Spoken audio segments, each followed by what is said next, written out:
Hari ini, Rabu tanggal 2 Februari tahun 2023, Menteri BUMN sekaligus calon Ketua Umum PSSI Erick Thohir membuka hari dengan sebuah pernyataan menyakitkan. Erick Thohir mengungkap luka lama dugaan match fixing atau pengaturan skor yang melibatkan Indonesia, sebagai salah satu faktor penyebab gagalnya timnas di berbagai turnamen yang diikuti. Kalau sepak bola diperjualbelikan apalagi timnas udah menang di sini, lalu main dan kalah di negara lain. Ingat peristiwa itu, kata Erick. Ia menegaskan dalam kasus tersebut Indonesia dibayar untuk kalah dan tidak ada sanksi bagi pihak-pihak yang diduga terlibat. Pengaturan skor memang bukan barang baru bagi persepakbolaan tanah air, baik dalam konteks kompetisi nasional maupun timnas. Indonesia kerap disebut-sebut terlibat dalam skandal pengaturan skor. Merujuk celetukan pahit Erick Thohir tersebut, salah satu momen yang paling menyesakkan adalah dugaan pengaturan skor laga timnas Indonesia vs Malaysia di Piala AFF 2010 silam. Bagi pencinta sepak bola tanah air, kenangan pahit itu tak akan pernah terlupakan.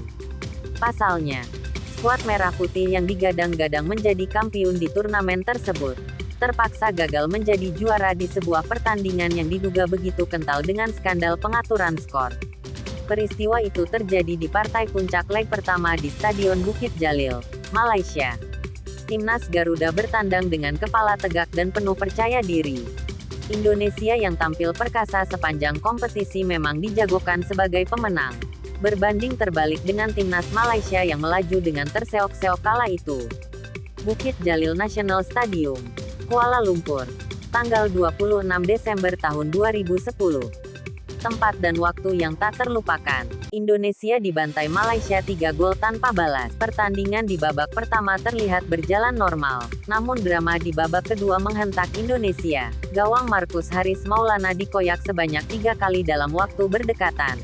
Bahkan 2 gol diantaranya dibumbui kontroversi. Spekulasi menyeruak selepas laga. Kekalahan itu diyakini tak lepas dari campur tangan bandar judi besar asal Malaysia. Banyak pihak juga menyebut Wakil Ketua Umum PSSI saat itu, Nirwan Bakri, sebagai dalang di balik buruknya timnas Indonesia. Soalnya, kala itu Nirwan dikenal gemar bermain judi bola. Ada satu versi yang mengatakan Ketua Umum PSSI kala itu, Nurdin Halid, dan wakilnya, Nirwan, ditemani manajer tim Andi Darussalam Tabusala, ADT, serta salah seorang petinggi PSSI, Nugraha Besus, mendatangi ruang ganti pemain saat rehat. Mereka disebut menyerahkan sejumlah uang kepada sejumlah pemain agar Indonesia mengalah 2 gol dari Malaysia pada babak kedua. Beberapa pemain tersebut diduga Maman Abdurrahman yang melakukan blunder saat gol pertama Malaysia. Lalu Marcus Haris Maulana dan Firman Utina yang gagal mengeksekusi penalti. Leg kedua yang dihelat di Stadion Gelora Bung Karno, timnas Garuda hanya mampu menang dengan skor 2-1.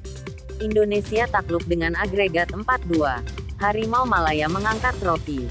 Rakyat Indonesia tertunduk lesu. Singkat kisah, kasus dugaan pengaturan skor menguap begitu saja seiring waktu. Tak ada sanksi, hanya evaluasi tanpa arti. Fakta dan sejarah inilah menurut Erick yang harus dibenahi.